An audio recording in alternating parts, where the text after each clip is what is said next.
마태복음 8장 18절부터 22절 우리 한 목소리로 봉독합니다. 예수께서 무리가 자기를 에워싸는 것을 보시고 건너편으로 가기를 명하시니라. 한 서기관이 나와 예수께 아뢰되 선생님이여 어디로 가시든지 저는 따르리이다. 예수께서 이르시되 여우도 뿔이 있고 공중의 새도 거처가 있으되 인자는 머리 둘 곳이 없다 하시더라. 제자 중에 또 한 사람이 이르되 주여 내가 먼저 가서 내 아버지를 장사하게 허락하옵소서. 예수께서 이르시되 죽은 자들이 그들의 죽은 자들을 장사하게 하고 너는 나를 따르라 하시니라. 아멘. 네, 오늘 말씀을 통해서 함께 은혜를 나눌 제목은 신앙생활의 동기입니다. 마태복음의 말씀이 사실은 예수님이 그리스도인 것을 나타내신 굉장히 중요한 말씀이죠. 마태복음을 제대로 이해하고 복음 중심으로 우리가 성경 말씀을 볼 수 있고 또 묵상할 수 있다면 사실은 많은 부분에 회복이 됩니다. 우리하고 다르게 이 초대교회 성도들은 성경 66권을 볼 수 없었어요. 그냥 마태가 전한 편지, 어느 교회에서는 그것도 마지막 장까지 있는 게 아니라 조금 이렇게 있고, 또 어떤 교회는 요한이 보낸 편지, 어떤 교회는 바울이 보낸 편지, 이렇게 부분을 가지고도 평생 응답받았거든요. 우리는 성경 말씀이 66권이 굉장히 많은 것 같아도 사실은 한 가지 주제를 말하고 있어요. 하나님의 약속, 구원의 축복이 임할 약속, 예수님이 그리스도 되신 축복들을 말하고 있는 겁니다. 성경 어디를 펴도 그 그리스도의 축복으로 인해서 하나님이 함께 하시는 은혜가 임하고 있다. 그 축복에 대해서 실제가 되면 이제 증인으로 서게 되고 땅끝까지 이 축복을 증거할 수 있게 된다. 그럼 나머지는요, 살아가는 삶의 내용은 견디기도 하고 변화시키기도 하고 도전하기도 하고 바꾸기도 하는 겁니다. 왜죠? 하나님이 주시는 힘이 있으니까. 또 우리의 배경이 눈에 보이는 배경만 있는 게 아니라 하나님 나라의 배경으로 실제로 함께하고 있는 것을 경험하고 있거든요. 그러니까 위축되거나 상대적 열등감에 빠지거나 비교의식에 빠지거나 막 전전긍긍하는 삶을 살지 않게 됩니다. 하나님께 기도해보고 말씀을 따라 부딪혀 오시는 하나님의 뜻과 계획을 따라 순종하고 나아가다 보면 하나님의 역사가 우리 인생을 통해서 나타나게 되죠. 그래서 좀 서론으로 생각해 볼 것은 예수 그리스도께서 하나님 떠났던 인생의 문제, 죄의 문제, 이 사단의 문제를 해결하셨기 때문에 그 구원하신 이름으로, 예수님의 이름으로 기도할 때 질병도 치유될 수 있음을 믿습니다. 예수님의 이름으로 기도하면 하나님 떠나서 살았던 인생의 모든 문제가 이제는 그리스도 안에서 거듭난 인생이 됐기 때문에 모든 문제가 해결됩니다. 하나님의 역사 속에 들어왔기 때문에. 이 믿음이 생긴다면 굉장한 일이 우리 인생에 시작될 줄로 믿습니다. 아무리 사실이라고 할지라도 안 믿어지면 소용이 없죠. 가만히 있으면 믿어집니까? 아니에요. 말씀과 기도와 예배 속에서 하나님을 바라보는 이 중심이 조금 조금 쌓여서 합쳐져서 어느 날 하나님의 작정하신 은혜의 때가 되면 절대적 믿음으로 하나님이 세워주실 줄로 믿습니다. 정말 예수 그리스도께서 모든 문제를 해결했다는 사실을 저와 여러분이 알고 믿어진다면 어떤 환경 속에 있을지라도 오늘부터 새로운 인생이 시작될 줄로 믿습니다. 마태복음 8장에 보면 지난주에 살펴봤잖아요. 문둥병자도 불치병이었던 문둥병자도 하나님이 원하시면 치유될 수 있다. 또 백부장의 하인, 중풍병 걸린 하인인데 말씀만 하옵소서. 예수님이 말씀하셨을 때, 명령하셨을 때 그 병이 치유되어졌죠. 베드로의 장모가 열병을 앓고 있는데 손만 얹었는데도 치유가 된 겁니다. 또 귀신 들린 자가 귀신을 쫓아내고 병을 고치시는 그런 은혜를 입게 되죠. 자, 이랬더니 치유의 기적들이 일어나고 나니까 막 예수님을 따르는 사람들이 너무 많이 생긴 거예요. 그게 오늘 본문입니다. 18장, 오늘 18절에 보니까 예수께서 무리가 자기를 애워쌈을 보시고 너무 많은 사람들이 몰려와서 움직일 수 없게 될 정도로 사람들이 몰려온 거예요. 근데 여기에 두 인물이 나오거든요. 한 사람은 서기관인데, 제가 이 서기관이라고 직업을 다 내려놓고 예수님을 따르겠습니다. 그러니까 예수님이 그 말을 듣고, 아, 정말 선택을 잘했네. 이렇게 하지 않고요. 반대되는 말을 한 겁니다. 공중에 새도 거처가 있고 여우도 굴이 있는데 나는 잠잘 곳도 없다. 그래도 따르겠느냐? 이런 얘기를 한 거예요. 뭐 이렇게 칭찬해 줘야 되는데 오히려 반대 얘기를 한 거죠. 또 어떤 제자 중에 한 사람이 우리 자신이 부친이 돌아가셔서 장사 지내고 오겠다. 이러면 얼른 갔다 와라 그래야 될 거 아닙니까? 근데 예수님은 죽은 자가 장사를 하게 하고 너는 나를 쫓아라. 또 요 말을 딱 따옴표로 따가지고 장래가 나도 안 가도 된다. 주의 일만 하면 된다. 이건 그런 말들이 아니에요. 이때 당시를 한번 생각해 보시기 바랍니다. 예수님은 하나님의 아들이시요 하나님이시다. 이러니까 예수님의 이름으로 말씀이 선포되는 곳마다 병든 자들이 일어나고 막 역사가 일어났거든요. 그러니까 예수님의 따르는 무리들이 너무 많이 생겨난 거예요. 여기에서 우리는 신앙생활을 성공하기 위해서 중요한 교훈을 말씀하고 있는데 몇 가지를 좀 붙잡아야 되겠습니다. 왜 예수님은 서기관이 자기 직업을 내려놓고 주님을 따르겠다고 했는데도 그렇게 썩 탐탁치 않게 여기시고 나는 잠잘 집도 없는데 괜찮겠냐 이렇게 얘기하셨을까요? 제자가 와서 장례식에 참여하고 오겠다고 그러니까 그렇게 해라 그래야 될 텐데 쉽게 말하면 가지 말라고 한 거거든요. 얼핏 보면 이해할 수 없는 말씀들인 것 같아요. 여기에서 중요한 내용을 예수님이 말하고 있는 겁니다. 이 부분이 우리에게도 해당돼요. 이 8장 18절부터 22절의 말씀은 결론부터 말하면 신앙생활의 동기가 중요하다. 이 부분을 말하고 있는 겁니다. 왜 우리가 믿음을 가지고 바라봐야 될까요? 주님을. 그 동기가 너무 중요한 겁니다. 어떤 남자분은 가정의 평화를 위해서 자기 부인이 너무 막 이렇게 교회 가자고 하니까 버티다가 그래 가줄게. 그래가지고는 교회까지 차로 데려다주고 주차장에서 기다리고 있는 분도 있더라고요.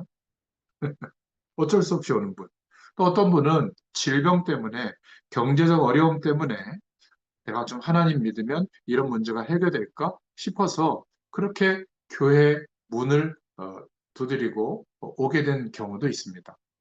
그러니까 전혀 하나님을 믿지 않았는데 중대한 병이 들어서 기도하다가 치유받고 난 뒤에 하나님이 정말 살아계시는구나 이렇게 믿는 사람도 있어요. 어려움이 와서 하나님을 알게 된 경우가 있고요. 어떤 면에서는 참 다행이죠.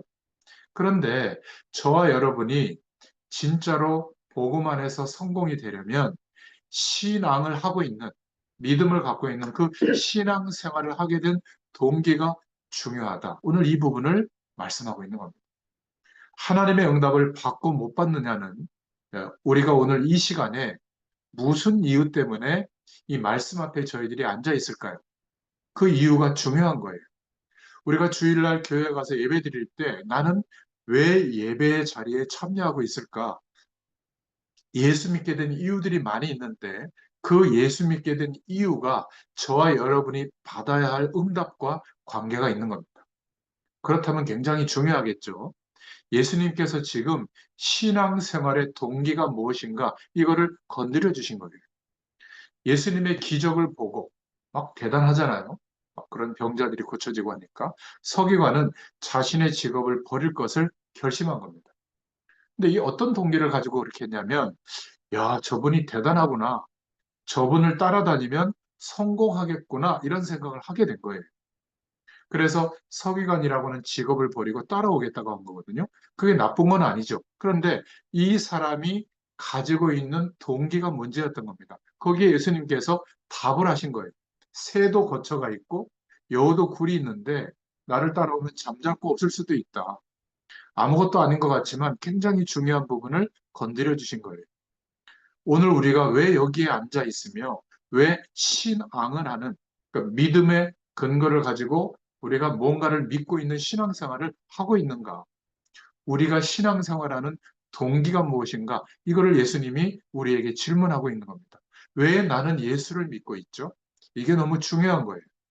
저는 정말 예전에 하나님을 믿을 이유가 없었어요. 그러다 보니까 늘 방황했죠. 인간은 영적 존재이기 때문에 생명이 회복되어져야만, 영원한 생명이 회복되어져야만 영원한 하나님을 알 수 있고 하나님의 축복을 누릴 수가 있거든요. 그리스도를 알 수가 있어요. 그런데 몰랐으니까 방황한 겁니다. 답이 없으니까. 어느 날 하나님을 믿고 그리스도를 깨닫게 되고 복음 전해야 될 이유를 제가 발견했거든요. 그때부터 하나님의 응답이 오기 시작했어요. 여러분들도 마찬가지일 겁니다. 오늘 마태복음 8장 18절에 기적만 쳐다보고 사람들이 막 몰려드는 겁니다. 아마 서기관은 굉장히 감정적인 사람이었던가 봐요. 자기 인생을 새롭게 전환점이 되는 선택을 할 때는 생각을 많이 해봐야 될 텐데 생각도 많이 안 해보고 나는 이 직업을 버리고 따르겠습니다 이렇게 했거든요. 내가 주님으로 인정하고 따르겠다 이런 표현도 아니고 성경에 보면 내가 선생님을 따르겠다 이렇게 말하고 있어요. 그리고 예수님이 그 중심과 동기를 체크하시고 예수님께서 새도 집이 있고 여우도 굴이 있는데 나는 집도 없다. 괜찮겠냐? 이거를 건드려 주신 거거든요. 여러분, 신앙생활의 동기는 모든 것을 좌우합니다. 혹시 나는 왜 교회에 가서 예배드리고 있는가?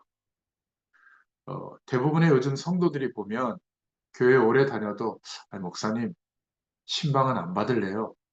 이런 분들이 많아요. 왜냐하면 내 집의 모습이 노출되는 것을 싫어하는 거죠. 나를 드러내기를 부끄러워해서 그런 거 이해합니다. 그래서 어떤 큰 교회들은 그 앞에 카페에 그 지역 교구 식구들 다 모아놓고 한꺼번에 신방도 하고 그런다고 그래요. 뭐 편리하긴 하겠습니다만은 근데 사실은 신방이라는 게 왜 중요하냐면 목회자가 그 가정을 두고 기도하고 준비하고 그 가정에 심부름할 때 그 가정을 향한 하나님의 말씀을 허락하시거든요. 그러니까 신방 예배는 그 가정을 위해서 주시는 하나님의 특별한 응답이고 은혜예요. 근데 이거보다는 우리 집이 좀 노출되고 내 형편이 좀 드러나는 거 좀 부끄럽다. 이게 더 큰 거예요. 그렇게 바뀐 겁니다. 그러니까 뭐죠? 신앙이라고 하는 신앙생활을 하는 동기가 이렇게 드러나지 않습니까? 또 어떤 분들은 그냥 구속받기 싫어서 그냥 오래 신앙생활을 하고 있는데 교회 등록은 안 하고 그냥 교회 다녀요. 그냥 뭐 등록하면 뭐 교구 속에도 들어가야 되고 구역 예배도 드려야 되고 뭐 11조 하라 그러고 뭐 또 무슨 교회 무슨 프로그램에 참여하라 그러고 봉사 이러니까 그런 거 귀찮아서 그냥 은혜는 받고 싶은데 그냥 자유롭게 신앙생활하고 싶다. 이런 분들이 늘어나는 추세거든요. 무엇 때문에 신앙생활 할까요? 그 동기가 짐작되지 않습니까? 그러니까 예수 따르는 사람들이 지금 기적이 일어나는 것을 보고 충격받아서 그것 보고 지금 예수님을 따라 붙이고 있는 거거든요. 저도 옛날에는 복음의 이 어마어마한 능력과 축복을 모를 때는 종교 생활을 한 겁니다. 이 종교 생활이란 말은 내가 하나님의 구원의 복음을 잘 모르면서 열심히 교회 가는 거예요.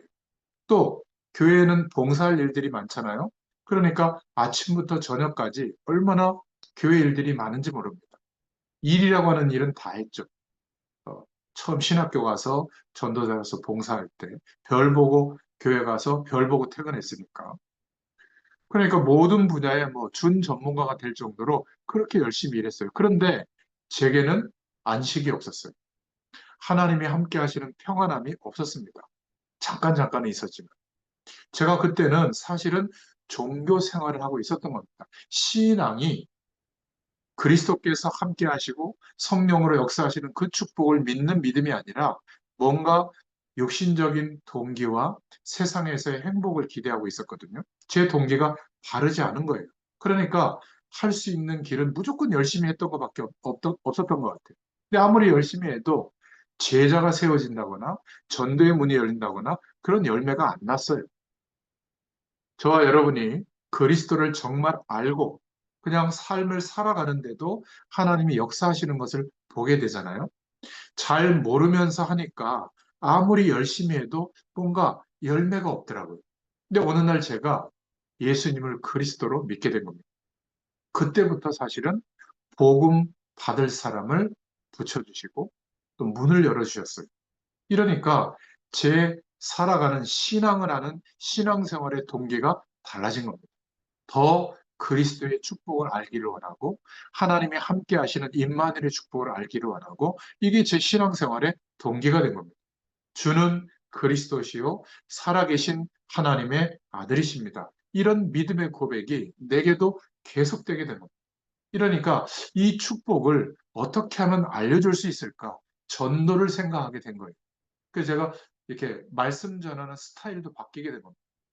간증을 많이 하고 내게 이렇게 복 받았다 이런 얘기는 다 빼고 어떻게 하면 이 말씀을 듣는 사람이 복음을 이해할 수 있을까?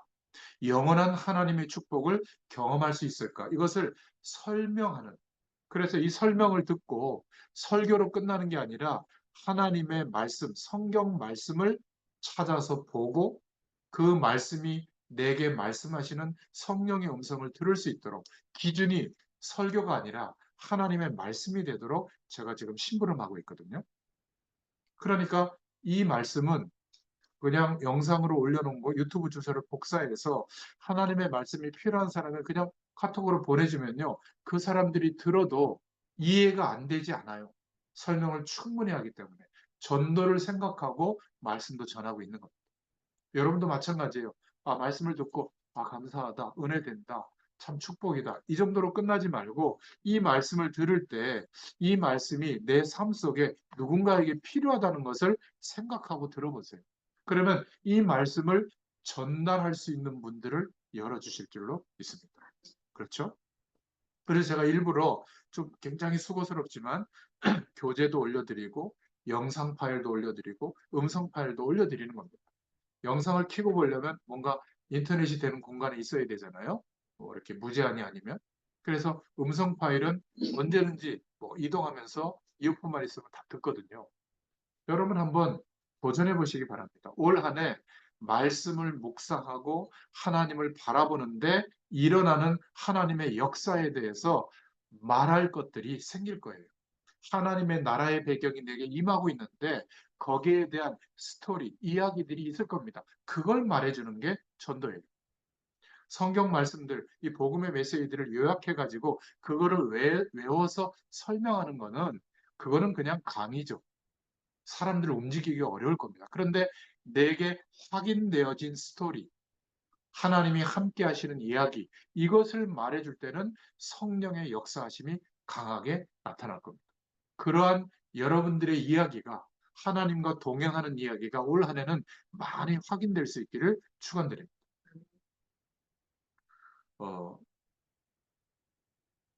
언제부터 현장을 바라보면 이 현장에 하나님 떠나서 오는 영적인 어려움들을 제가 볼 수 있게 됐고요. 이때부터 성령의 충만을 위해서 기도하고 또 그 사람과 그 현장을 위해서 천군 천사를 파송하고 저주의 세력이 흑암의 문화가 꺾이도록 기도하는 이런 신앙생활의 동기로 제가 바뀌어지게 된 거예요. 여러분도 동일한 은혜를 허락해 주실 줄로 믿습니다. 아멘. 따르던 무리들이 이러한 신앙, 바라보고 믿어야 될 그 깊은 것은 보지 못하고 우선 눈앞에 보여지는 기적을 보고 따라 붙인 거예요. 그러니까 그 광경을 보고 바리새인들이 더욱 시기하게 된 거죠. 자, 그래서 큰 두 번째로 마태복음 전체는 뭘 말하고 있냐면 우리의 신앙을 하고 있는 믿고 바라는 그 신앙생활의 올바른 동기가 어디에 맞춰져야 되는가 이거를 강조하고 있는 것이 마태복음의 핵심적인 부분이에요. 보면 마태복음 1장 19절부터 23절에 보라 처녀가 잉태아들을 낳을 것이요 그 이름은 임마누엘이라 하리라. 하나님이 우리와 함께 하실 수 있는 그 길을 열어주시기 위해서 예수님께서 동정녀 마리아에게 성령으로 잉태되어져서 출생하셨다. 이것 자체가 우리가 바라고 믿어야 될 복음의 내용이죠. 두 번째로는 마태복음 4장 1절부터 10절에 공생의 사역을 시작하는 예수님에게 이 마귀가 찾아가서 공격하고 속인 세 가지 내용이거든요. 우리에게도 똑같이 속이고 공격합니다. 육신적인 거, 눈에 보이는 거, 물질적인 거, 이런 거를 가지고 영원한 하나님의 축복을 모르도록 속이는 겁니다. 돌로 떡덩이 되게 해봐라. 또 명예심을 자극하는 거죠. 그죠? 세상적인 것, 세상의 모든 사람들이 나를 존경하고 그런 권한을 갖게 되는 것. 이 명예심에 몰두하느라고 모든 것을 놓쳐버리도록 속이는 겁니다. 마지막 궁극적으로는 경배 대상을 바꾸도록 내게 절해라. 세상의 절반이라도 주겠다. 결국은 하나님의 백성이 하나님께 예배의 축복을 못 누리도록 공격하는 겁니다. 예수님께서 말씀으로 모든 사단의 공격을 물리치셨죠. 바로 이러한 것이 우리의 신앙생활의 동기가 되어야 될 줄로 믿습니다. 마태복음 16장 13절부터 20절에도 주는 그리스도십니다. 살아계신 하나님의 아들이십니다. 영은 하나님이신데 육신을 입고 이 땅에 오셔서 우리를 구원하러 오신 주님은 그리스도십니다. 이 고백이, 이 중심이 우리의 신앙이 되어야 될 줄로 믿습니다. 마태복음 17장 1절부터 9절에 모세도 사라지고 엘리야도 사라지고 그리스도만 남았다. 모세 대단한 선지자잖아요. 엘리야 능력을 나타내는 종이었잖아요. 우리가 신앙생활의 동기가 대단한 눈에 보이는 그런 조건이 아니라 그리스도만 남았다. 오직 예수님이 그리스도 되시는 축복이 우리의 신앙의 내용이 되어야 될 줄로 믿습니다.